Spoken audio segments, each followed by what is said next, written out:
প্রিয় দর্শক, আসসালামু আলাইকুম। শহীদ দিবস ও আন্তর্জাতিক মাতৃভাষা দিবস 2025 উপলক্ষে ঝিনাইদহ জেলা ফাঁড়িয়ার আয়োজনে কেন্দ্রীয় শহীদ মিনারে শহীদের প্রতি শ্রদ্ধা নিবেদন করা হয়। সে সময় উপস্থিত ছিলেন ঝিনাইদহ জেলা ম্যানেজার ফোরামের সভাপতি রঞ্জু আহমেদ ও সাধারণ সম্পাদক সাইদুল ইসলাম। আরও উপস্থিত ছিলেন ঝিনাইদহ জেলা ফাঁড়িয়ার সভাপতি মোহাম্মদ সাইফুল ইসলাম মিলন, সাধারণ সম্পাদক তারেক শাহরিয়ার শোভন।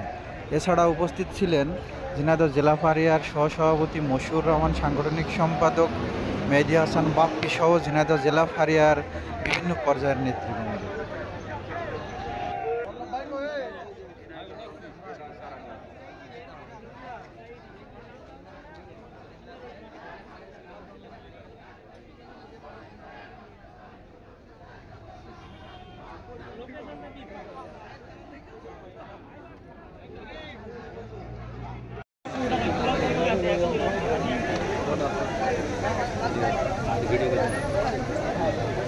আমার এক কাজে দুই কাজ হয়ে গেছে না।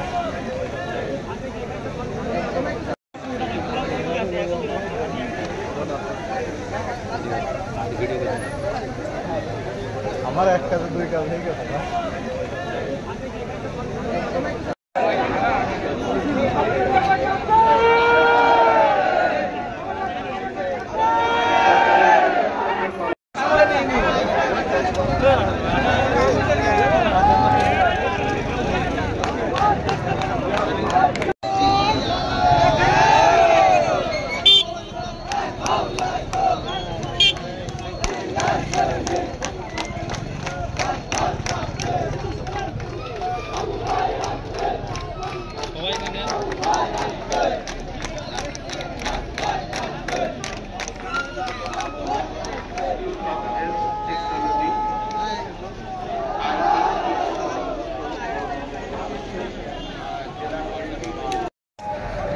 একটা ছবি উঠো।